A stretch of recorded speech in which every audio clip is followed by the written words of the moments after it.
ça nous booste pour la dernière action. On dit qu'on peut pas perdre comme ça après tous les efforts qu'on a déployés durant ce match. Il nous restait 2 ou 3 minutes à jouer, il fallait s'envoyer, il fallait ramener la victoire. Et aujourd'hui, avec du caractère, avec un 8-2 devant qui a pris le match en main sur la dernière action, voilà, on a su renverser Montpellier et Joe a fait de la magie à la fin. Je suis juste fier de l'état d'esprit et du caractère qu'on a montré pour s'accrocher dans le overtime, comme on dit, et de retrouver une victoire comme ça fait extrêmement plaisir. Le scénario, il est rêvé pour la délivrance et la communion avec le public. Aujourd'hui, c'est une vraie victoire de caractère. Aujourd'hui, c'est une vraie communion avec un public qui nous supporte et une volonté de fièrement représenter nos couleurs. Après, évidemment, sur le contenu rugby, sur la volonté de un jour se qualifier en top 14, il est évident qu'il faudra mieux jouer au rugby dans la durée.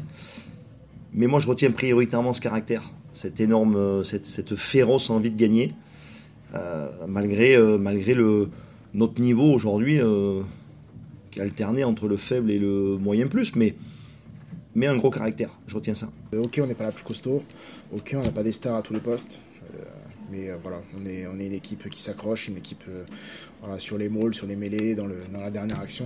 On voit un 8 de devant de caractère, on a vu des 3 quarts se mêler aux avants pour nous aider et ça fait plaisir. Ça fait plaisir, donc oui, il y a la progression, il y a des points négatifs encore à travailler, mais c'est mieux. C'est mieux notamment au niveau du caractère. C'est vrai que ça aurait pu être un match qu'on aurait perdu il y a quelques mois, donc ça fait plaisir. Donc dès qu'ils ont mis la main sur le ballon, ils ont décidé qu'ils allaient gagner. Donc c'était un jeu à une passe ou à 0 passe. En tout cas, j'ai vu des soutiens très, très réactifs, j'ai vu des porteurs de balles dominer les contacts et les collisions, et j'ai vu un Joe capable de prendre ses responsabilités. Bref, une équipe qui a envie de gagner, point. Je l'ai souvent dit qu'on est bon, je trouve qu'on est bon sous pression, et on a encore montré que c'était le cas. Après, bon, c'est sûr, on aurait pu peut-être gérer la deuxième mi-temps un peu mieux pour pas se retrouver dans cette situation-là, mais la finalité, c'est qu'on retrouve de l'énergie pour avancer, et on retrouve cette envie d'avancer et de gagner, ce qui est le plus important. Attention, il y a une très belle équipe en face aujourd'hui. Il y a une équipe très dense, il y a une équipe avec des gros joueurs, il y a une équipe qui a été très très rude sur la ligne de front, qui nous a posé énormément de problèmes sur le jeu au sol et globalement sur tous les contacts et toutes les collisions.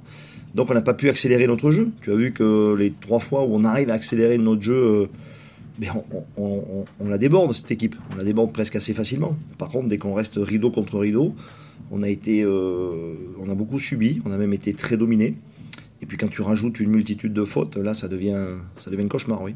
Après, l'indiscipline, c'est ça qui nous coûte très cher. Après, je crois que c'est 10 pénalités en deuxième mi-temps. Et heureusement qu'on avait de l'avance, parce que je pense que si on n'avait pas eu de l'avance, ça aurait été compliqué.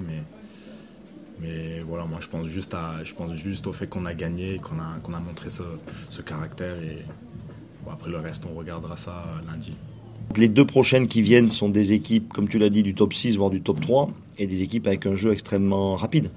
C'est pour ça qu'il faut que notre niveau de jeu, dès le week-end prochain, soit à un autre niveau, si on veut exister.